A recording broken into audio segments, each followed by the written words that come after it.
Welcome to the Magical Mommy Monday podcast. We really appreciate you listening. We'll be talking about everyday mom life with some pixie dust from Disney thrown in from time to time. This is a judgment-free zone. We know everyone parents differently, and we're just two moms doing our best as we figure out this whole parenting thing. So now, let's get this party started with today's episode.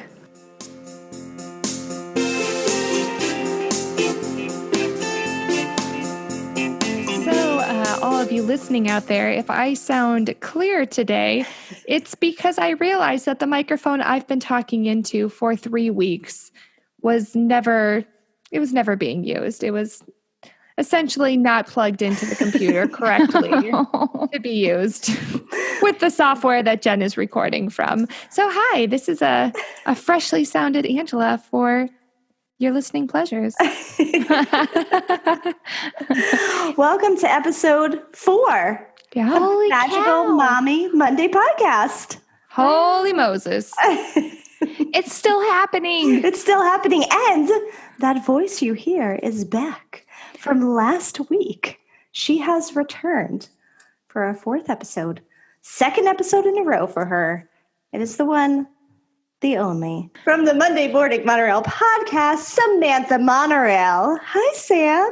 Hi. I always tell Justin I need no introduction. That's true. Everyone knows my voice now. Jolie Sammy has returned. So lame. It rhymes. Yeah. Oh my gosh, I just got that. And this is from the person who did not have her mic working correctly. I'm surprised. It's okay. The weekend's coming. Exactly. Is it? It's fine. It's fine. You know, we only have like 3 days till Friday. It's good. Yeah. Last episode with Sam was talking all about making friends as an adult. It was a really good episode. We may have gotten off on a few tangents, but that's what we do. As you do. Mm-hmm. But we would love to hear any feedback you have on that last episode. If you'd like to share your own experiences after you give this episode a listen, please go listen to that one. Yeah, and give us tips on how to make friends. We're still wondering. We're still working it out a week later. I'm sweating anytime I think of talking to new people. It's awesome. I could care less. I didn't even realize people got anxious when they meet other people until I met Justin. Yeah. And I was like, we're going to go hang out with some of my friends tonight. And he was like, we're meeting people that and I was like, no, I know them. He was like, well, I don't know them. I don't, do we have to do this? I'm like, you're going, honey. I love it. But that's an excellent segue. How did you and Justin meet? Ooh. Okay. Yeah. I know I'm throwing it off, but let's do it. Go there. Yeah. So actually, Justin and I have known each other since we were like 7 years old. We went to school together. So we went to elementary. I think I moved to the elementary school in 2nd grade. We went from 2nd grade all the way through high school together, and we were not friends, but we had mutual friends. But Justin was a little bit on the different side of the school than I was. Are you saying he was a nerd, Sam? Well, I wasn't exactly cool. He came from, he'd probably be like, don't share that. His dad was a doctor and his mom stayed home and all that. And he was a good kid in school and he did his homework. And you, Sam, did you do all those things too? I took life very seriously and I partied like crazy. I actually, grew up in a very poor family. I mean, we were different kids. I was busy not doing homework because I thought I had better things to do. And so we never really talked much, but we did have some mutual friends, and we knew who each other were. And we actually had friended each other on Facebook because we went to a small school, so everybody knew everybody. And I had moved away to DC, and was living up there working. And I came back into town in Knoxville, where we grew up. Well, it's right outside of Knoxville where we grew up. But I was in Knoxville, and I bumped into him one day. And he was talking to me, and I knew he had a kid because I had seen some pictures and stuff, but I didn't know much.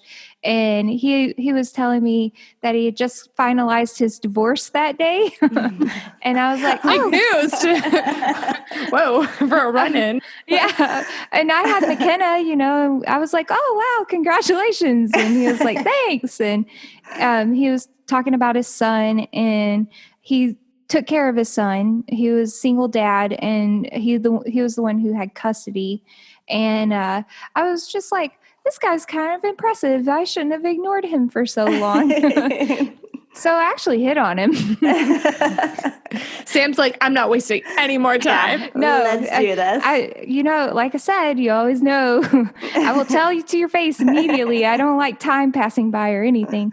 So actually was a little like nonchalant about how I was doing it, though, because I was like, well, McKenna and I are really hungry, and we're going to go eat at Downtown Grill and Brewery. And Justin was with a friend. I said, have you guys eaten dinner? And it was like, oh, yeah, we're not hungry. And I was like, oh, okay, well, we're going to go over there. I'll probably get some beer and hang out. And he was like, okay, well, it's nice to meet you. Justin. Or nice to see you. And I was like, all right, we'll see ya. So I left, and I was like, well, that was weird. So by the way, I'm a pretty determined person. So I sent him a message on Facebook, and I was like, it was cool bumping into you. We should hang out sometime. Mm-hmm. And he was like, oh, yeah. And so come to find out, the reason why he blew me off was he was waiting for a girl to show up. What? On the day his divorce was finalized, waiting for a girl and meeting up with you. My goodness, Justin. I know. And then I find out that she didn't show up anyways. You should have went with me. So if you're wondering why we're asking Sam about her meet cute with Justin. Yes. Not only did I really want to know this story, I'm so happy I know it now, but we're actually talking to her today about how they blended their two families. Mm-hmm. Blending families is not always easy. So she is just going to share her story with us. Yeah. I'm not going to hopefully talk too much. We know that my mouth can kind of run away with me. This is really just going to be a listening story. We're going to be asking some questions here and there, but it's mainly going to be Sam kind of telling her story. Oh my gosh, jump in. Like, don't let me do that. I will talk forever too. I already have a question. Yes. Mm-hmm. Good. How old were your kids when you bumped into each other at this point? So Garrett had just turned 3 and McKenna was 7. And it was like right after Garrett turned 3. So the kids were actually, when we first actually hung out and connected, I drove in from Virginia a couple times to try to hang out with Justin, and he was always busy, but he finally hung out with me. And we let the kids kind of hang out a little bit. And it's so funny because our parenting was totally different immediately. Like, you could tell, because Justin had invited me and McKenna over to hang out, and he was going to make us dinner. And one thing about Justin is he can't cook. The guy can't cook. A really good strategy on his part. Mm-hmm. We should have ordered a pizza. But he made like these hash browns with peppers and onions, like frozen hash browns, like home fries or whatever, with peppers and onions. And he put kielbasa sausage in it and broccoli that he didn't steam to soften up or anything. And then he put that all in a skillet, cooked it, and then put slices of American cheese on top. And I was like, okay, that's cool. He's trying. How cute is that? But then the first thing I noticed was he puts this big pile of food on the kids' plates and my plate. And he was like, all right, guys, eat. And I'm looking at him like, that's a lot of food. And he's like, yeah. He was like, you can eat that. And I was like, Maybe, but I don't want to. But Garrett, he's like teeny tiny. You can't make him eat all that. And he was like going to make Garrett sit in his high chair and eat all that food. And I was like, oh, I got to get this. This boy needs a mama. We need to remedy this situation. Yeah. Oh so my God, I was set until you said the cheese and the broccoli. Up until that point, I'm like, hey, I made kielbasa for dinner today. Like, I'm just sounding pretty good. But, yeah, I love sausage. But although I am thinking maybe a future episode about like different dinners we can make. Perhaps we have Justin on to discuss some of his unique ideas of what he won't cook anymore, and I'm fine with that.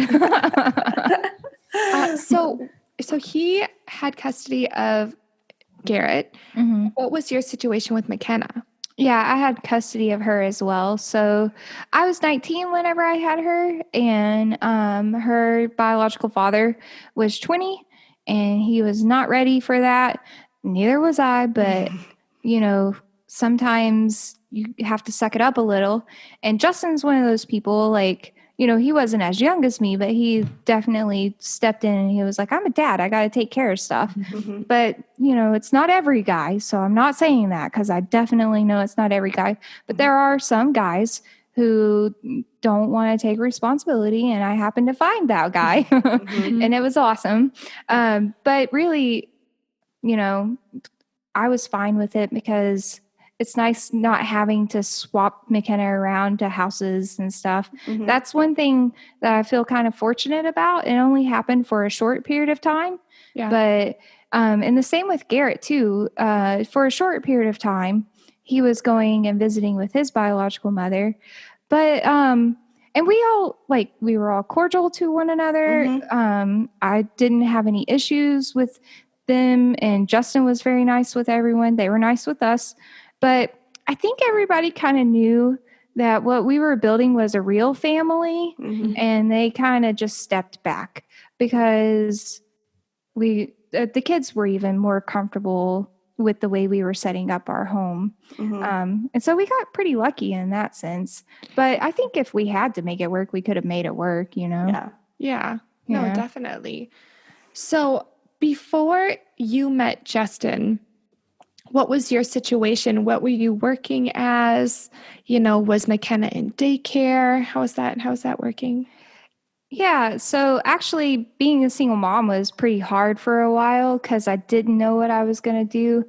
And I worked at a dentist office and I didn't make a whole lot of money. I was a dental assistant and I was living in Virginia. And then I made friends and somehow I did it up there. Why can't I do it down here? It hasn't been 3 to 5 years yet. Yeah, exactly. But I made some friends and I made connections. And that's actually how I got into government contracts. So McKenna, during that time, whenever I wasn't doing like a whole lot, I did have her in daycare. I had her at home daycares because they're a little cheaper. Mm-hmm.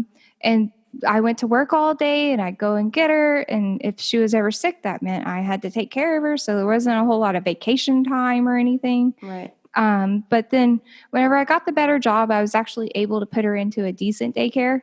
And also like they would let me work from home. So they actually let me leave work to go pick her up from school and stuff. Wow. That's awesome. But, yeah, I got pretty lucky getting that job. Yeah. I didn't think he was going to hire me. But he did. What age was she when you got that government job?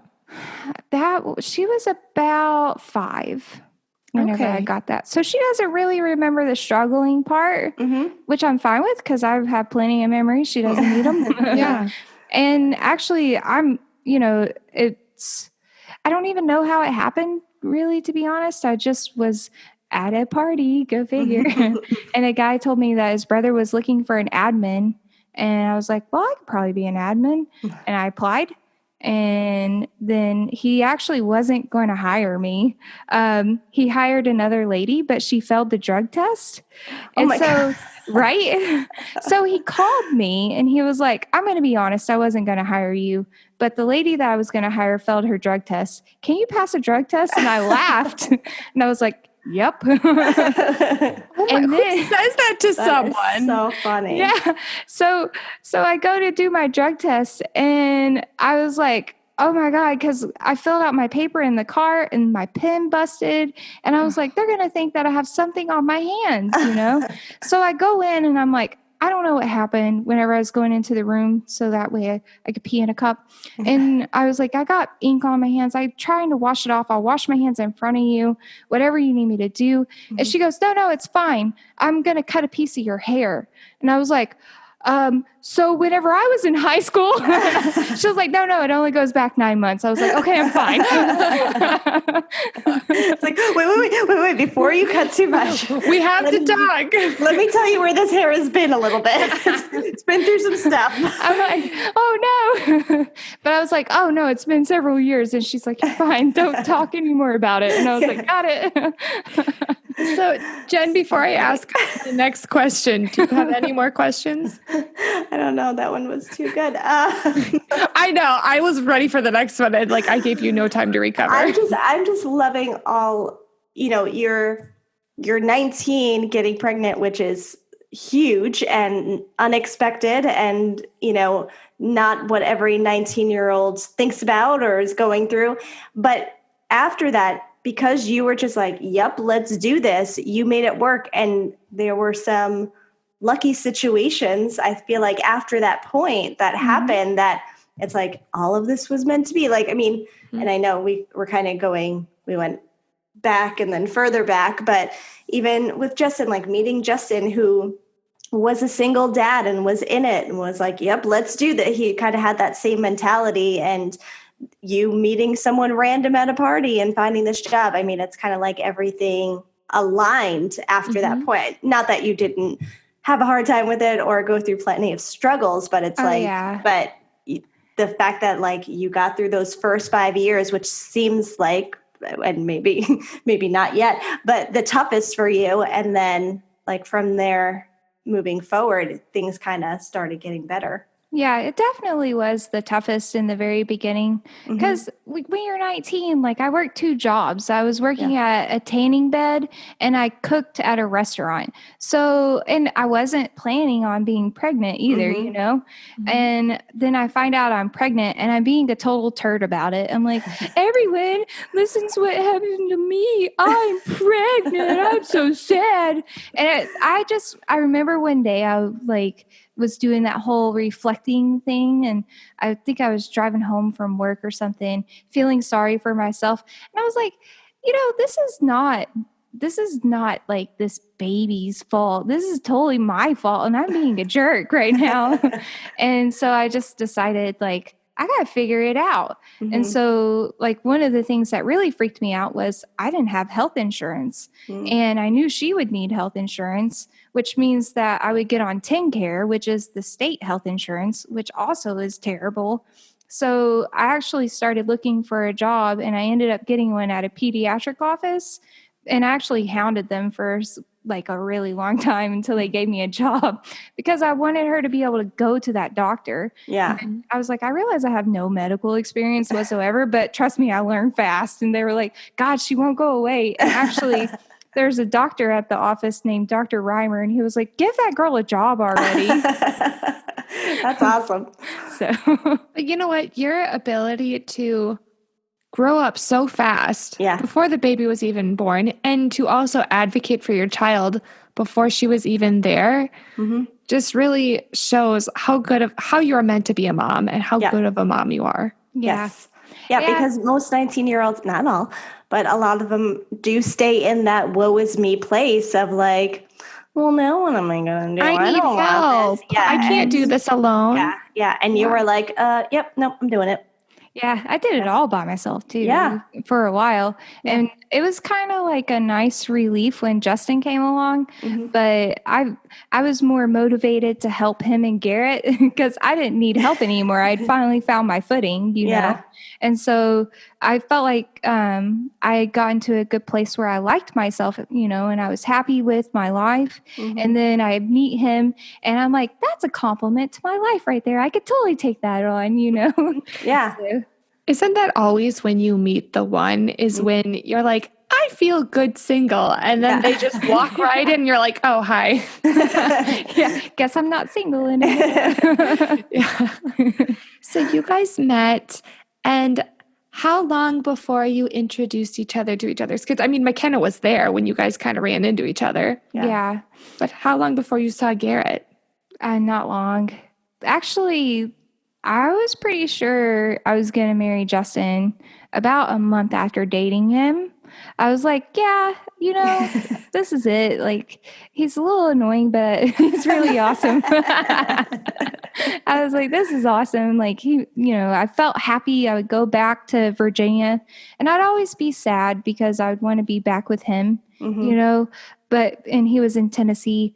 But I didn't want to leave Virginia yet because I felt like I'd finally found my place in Virginia, was feeling comfortable, but I knew that he would be worth the move. So him and Garrett were totally worth it. And so I left and moved back to Tennessee to be with him.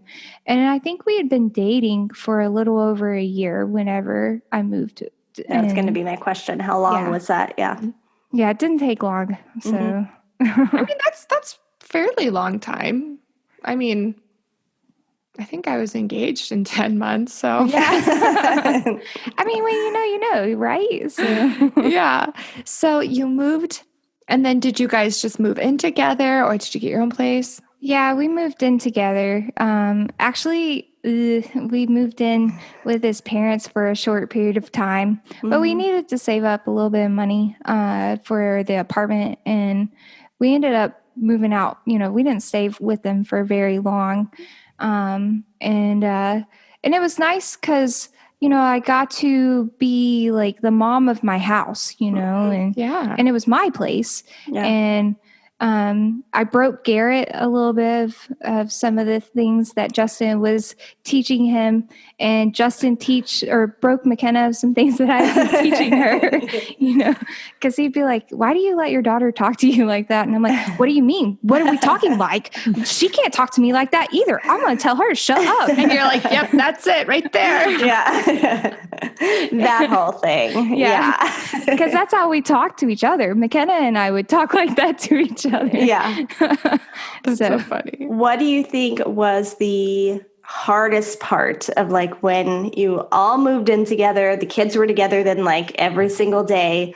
Were there struggles during that time, or were they young enough to kind of go with the flow a little more?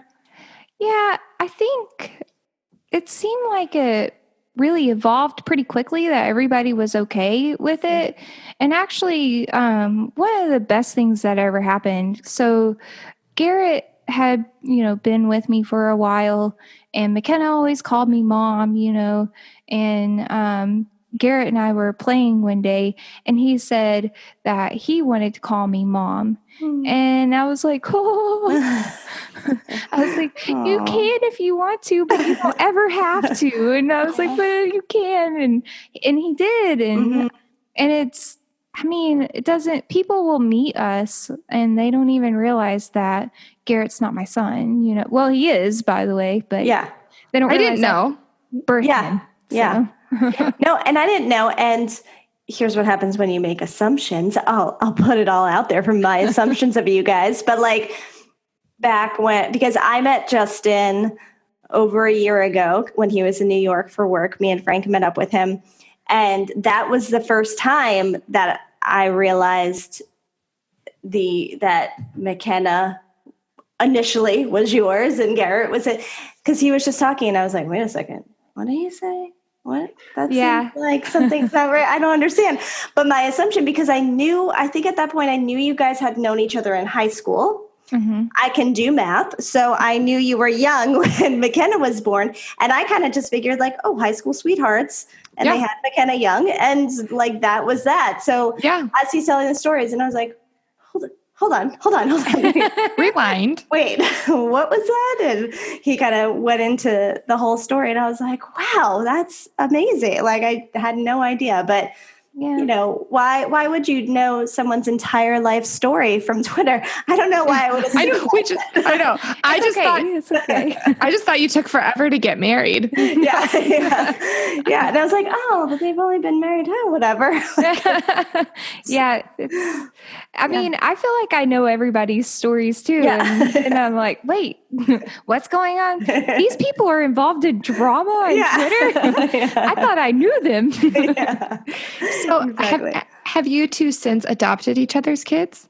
Yeah. So actually the first one was McKenna. Justin adopted McKenna. And, you know, there was a little bit of issue at first because there was a sense of losing control by her dad, her bio dad. And I think, you know, one of the things we told both of the parents is nothing has to change. If you guys want to see the kids, let us know. But they never did, you know. But if anytime you want to, just let us know. But McKenna had already made the decision she didn't really want to see him. And it was kind of a whole, like, she's gone, her and Garrett both have gone through a lot. But she went through, like, getting stood up and being told that, oh, I'll be there, and not showing up and stuff. Yeah. So, but Justin's always been constant. When we were together, he was always there. So she wanted it really bad. And, you know, I had to get fancy with a little bit of it, but I was able to get him to understand it was the best idea. Yeah. And one of the things that I think the other parents should, and I told them this, that they should understand is really I know it's a huge sacrifice, but it's in the kids' best interest. And it's kind of a move to show them that they do love them and care, or else they wouldn't want them to have the best, you know? Right. So even though, you know, I don't know, I still think they should have been a better parent, but that's okay. Yeah. I mean, they're doing the best that they can for their child now by allowing that to happen. I think so. And Garrett and McKenna are pretty happy. Actually, we don't even talk about the other parents anymore. So. And then how long into everything did you adopt them? Was it after you guys got married? Was it? Yeah. Okay. Yeah. McKenna, Justin adopted McKenna in, I believe, 2013. Okay. And mine for Garrett was probably 2016. Okay. I'd have to double check those numbers. So, but I was a little more delicate with Garrett. I'm the one who communicated to his mom and just told her what I would like to do. And she didn't answer for a long time. And then she finally said she had been thinking about it and she thinks it's a good idea. But I think part of why I pushed it so much is my fear was, what if something happens to Justin? I'm not Garrett's biological mother. I wasn't on the birth certificate. So if something happens to Justin, I lose two people. And I don't think I could handle that, you know? So, so I felt like it had to happen. And vice versa, because you were mom to Garrett. You were there every day. You were, just like Justin was McKenna's constant, you were the same for Garrett. So that would be huge for him too. Yeah. Yeah. So, I mean, it's hard blending a family anyways, because especially one of the things that happened in the beginning, and people who have blended families can probably relate to, is when you send your kids off for like a weekend or something to the other parent's house, they come back and they act like little jerks. And it's not because of them. It's just when your life is unstable like that and you're going from different parenting styles and different schedules, it kind of messes things up a little bit for kids. And so we tried to be understanding, but we always felt like we had to put them through boot camp again when they would come back, because it's funny. We used to call them the Disney parents, you know, like they go have fun and eat all the chocolate and stuff. And then they come back and have to do homework with us, you know? Right. Yeah. So, because, and kids love routine, and they kind of thrive best in like the stability and the routine of it all. And And even when you feel like there are weeks or days or whatever that maybe things are not so stable around your house because just life, it's still a normalcy for them that then when you change that up, it definitely throws a wrench into the equation. Yeah. So Garrett calls you mom, right? Still? Yes. Does McKenna call Justin dad, or does she call him Justin? She calls him dad. Yeah. I mean, I think she's called Justin dad longer than Garrett's called me mom. Yeah. So, so here's a cute story. Whenever Justin and I were dating, I was in town with McKenna. We were visiting him, and McKenna and I were leaving his house. And when we got in the car, she was like, "Mom, I want Justin to be my dad." And I was like, yeah. Sounds really cute. And she fell in love too, like immediately. Yeah. And we knew the kids were meant to be brother and sister when they got in the car one day, and it was still while we were dating, and they were fighting, and we were like, guys, stop touching each other. Just cut it out. And then Garrett leaned over and got real close to McKenna and goes, "I'm not touching you right now. I'm still not touching you right now." And we were like, oh, this is it. They're siblings. It's official. Yeah. So I guess it down. that answers my question of how do they get along? Well, it is pretty typical brother-sister fighting. Yeah. When they were little, like they would fight really, really bad, but they got better and used to each other. I think it was more like McKenna didn't want Garrett touching her stuff. Garrett didn't want McKenna coming into his room sometimes, or he would get upset because McKenna wouldn't play, and she was like, "I'm not playing with him. I'm in middle school now," And that's sibling stuff. Yeah. And now, actually, right now, they get along really well. Yeah. Like, they get into fights sometimes, but they actually seem to have a lot of fun together. So, oh, that's awesome. And I can say from the little bit that I've seen, either when we've been recording with the monorails with Dillo's Diz or in person for the couple of minutes I got to see the kids in person, that, Justin and Sam often joke that, they're horrible parents and they've probably done a lot of things wrong. But if you see the kids, like, no, you didn't. And we've witnessed, because sometimes when Dillo's Diz and Morning Monorail get together, the tangents go on for hours. So we have gone into some late night hours on video conferencing here. And so you'll see the kids like say goodnight to bed, and they come in and they hug them and they say, "I love you." And they go to bed. Sorry to call them out like that, but it's so sweet to see because you have an 18-year-old and a 14-year-old. Sometimes at that age, kids are like, "Yeah, whatever. Okay, bye. Like, I'm going to bed. Leave me alone." And you don't see that. And it's just so sweet to see. And that's a huge testament to you guys and to your family as a whole and what you have taught them and the type of kids they are and the type of parents you are. So, seeing that from the outskirts here.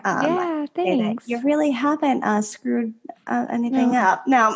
Good job, Mom. We feel like it. We do things, though, and we're like, we shouldn't say stuff like that to the kids. And I'm like, I think it's going to build character, though. Yeah. My 6-year-old got sent to the principal's office last week. So you're doing fine, Mom. What'd she do? Yeah, I don't know. Do tell. Some little kid started the pushing game, or you just push each other on the playground. And then she and like 5 other kids were part of it. So one kid got their parents called, but her and the other kids didn't because they were just like part of it. They didn't start it. So I'm really excited for when she's in kindergarten and getting sent to the principal's office. It's great. You're off to a good start. Well, today they get like little red sheets sent home if they get strikes, which strikes are not good. We had one for being disrespectful, and the teacher wrote in, "Gave the middle finger to 2 friends." Oh my God, amazing. and I'm like, wait a minute, she doesn't know the middle finger. So I asked her about it because I don't pretend that my kids are perfect by any means, but she literally does not know what that is. Yeah. So I went to her and I said, "Well, why, what did you do that for? And she showed me her nail and she said, well, I was picking off my nail and my nail polish. And sure enough, her finger had half of the nail polish missing. And I said, well, so did the teacher get mad at you? Yeah, she thought I was holding up my finger and I wasn't. Oh my goodness. Oh, I had to explain that it was something bad and that she shouldn't do it. And then I had to write a note on the back of this red sheet to give to the teacher. So I don't know. To be like, listen, chill out, okay? She's in kindergarten. Relax. Yeah, Your lady. red slip. Calm down. Listen, I teach my kid a lot of things, but the middle finger is where I draw the line. Exactly. Let's not get crazy. I would have been like, listen, if you want to do that, don't get caught. I'm that mom. That's why Here's how you do it. You just act like you're scratching your eye. You can't.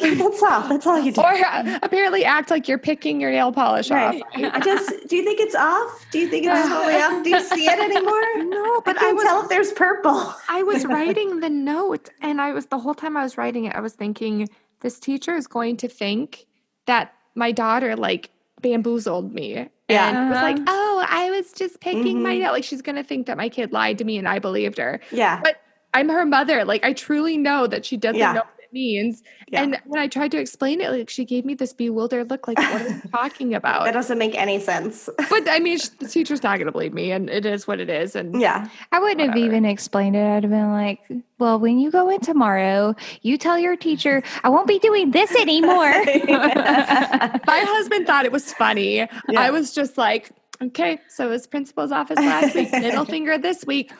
I'm going to start going gray. This is the end for me.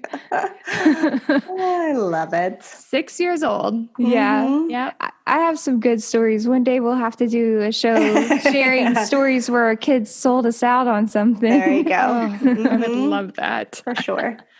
Well, to wrap things up, Sam, what is some advice you can give to people who are trying to blend their families now, might be struggling? What are some tips you can give them? Well, really the biggest thing is be patient, because even though it's hard for you, it's probably harder for the kids, because that's a whole different change for them.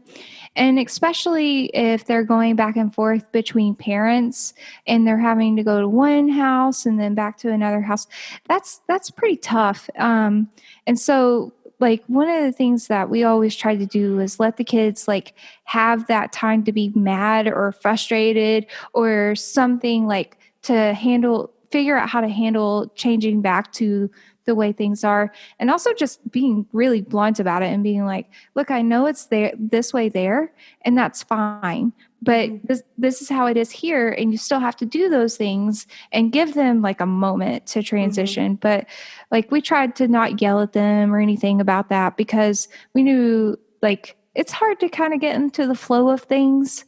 So really just show them you care. Tell them that, it's tough. Also, when they're gone, go talk trash about them with your husband when they're not around, because you're going to want to. You're like, that brat. I cannot believe that she comes back from her dad's house and thinks that she can just get whatever she wants out of the refrigerator when I'm making dinner. Just that's really it. Just take time and try to be a little understanding and have that whole put yourself in their shoes at that age, because it's so different, but it works out really well. And if you can get along with the other parents, it's the best way to do it for the kids, So yeah. You guys did pretty awesome with it all. Thanks. Yeah, because it's because it is hard if your kids are coming back and acting completely different, and you have to kind of hit the reset, that you knew enough to be like, no, you guys do need a reset. And we kind of need to just let that happen, because I think, it's a lot easier to be like, oh my God, what is wrong with you? No, we don't do that here, and kind of just go at them for it. And it was great that you kind of gave them that time to be like, do what you got to do. And then we'll come back to it all. Yeah. Yeah. Yeah, because they'll say things. They would say things like, well, whenever I was at my mom's house or when I was at my dad's house, we were able to do this. And I'd say, well, that sounds really fun. I wish you were over there right now, but you're here. So this is what we're doing. Right. Yeah. Again, it builds character. Yeah, exactly. Character building exercise. Thank you so much for sharing your story, Sam. I really, really appreciate it. Yeah, no problem. I enjoy it. I love talking to you guys. I know, it's so fun. We love learning more about the monorail family. Oh my gosh. I have so many stories. I'm a storyteller. We are having you back on for more. Sam, what is your social media for Monday Morning Monorail or for yourself, whatever you want to share? Okay, so I'm Jolie Sammy on Twitter. And you don't have to follow me because I don't really do that much. But I do. Sometimes I put little gems out there and it's occasional, but not a whole lot. I will reply to you. You're totally selling it. Keep going. Even better than the first time. Yeah. But if you want to hear more of this voice, I'm also on the Monday Morning Monorail, and we are on Twitter at Morning Monorail. We're on Instagram, Monday Morning Monorail. Facebook is Monday Morning Monorail. If you want more information, my husband is Justin Kreuzinger, and he will help you. I'm going to have him write it all out so that way I can read it off. But yeah. Listen to the show. If you listen to this show, you might like ours. So yeah, especially because the kids are on that one too. So you get to hear that whole blended goodness every Monday morning. Yeah, and actually they're pretty funny. Yeah, they are. If you enjoyed this episode, make sure to give us a review on iTunes if you'd like. You can find us on Twitter at Magic Mom Monday and Instagram on Magical Mommy Mondays. And we will put our own social media handles in the show notes if you want to follow Jen and I. All right, everyone, have a really good day, and we'll talk to you next time. Bye. Deuces.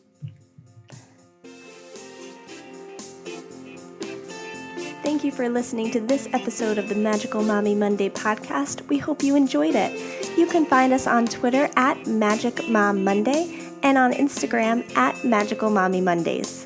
The music you heard on this podcast was written and produced by Matt Harvey. We'll see you next time.